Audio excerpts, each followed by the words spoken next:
10-si. Alloh uchun yaxshi ko'rish kerak, Alloh uchun yomon ko'rish kerak.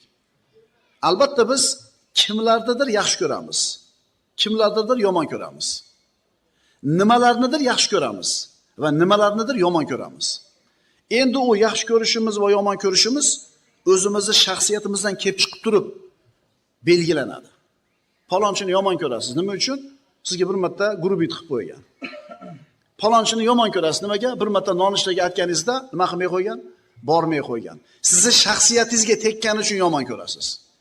Yoki aksincha, palonchini yaxshi ko'rasiz. Nima uchun? Bir paytlar sizga nima qilgandi? Yaxshilik qilgan edi. Yoki bo'lsam, qandaydir sizni tijoratingizga, sizni bir yurgizayotgan siyosatingizga uni foydasi bor. Lekin musulmon odam bu narsalarga qaramaydi. Birovni yaxshi ko'radigan bo'lsa, Alloh uchun yaxshi ko'radi. Birovni yomon ko'radigan bo'lsa, Alloh uchun yomon ko'radi. O'sha yomon ko'rayotgan odamini shaxsiyatini yomon ko'rmaslik kerak. Qilayotgan ishini yomon ko'rish kerak.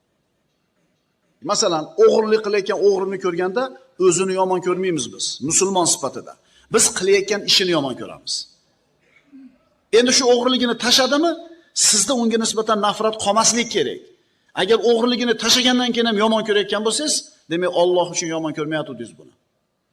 Hasan Basri rahimahulloh Basra ko'chalarida ketar ekan, odamlar bir odamni o'rtaga olib, rosa tepkilashyapti.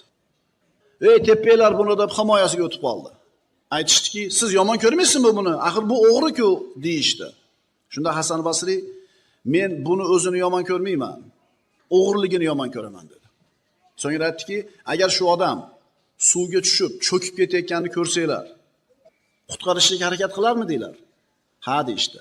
Bu ham mana shu gunoh degan suvga cho'kib ketyapti ekan, uni qutqaringlar dedi.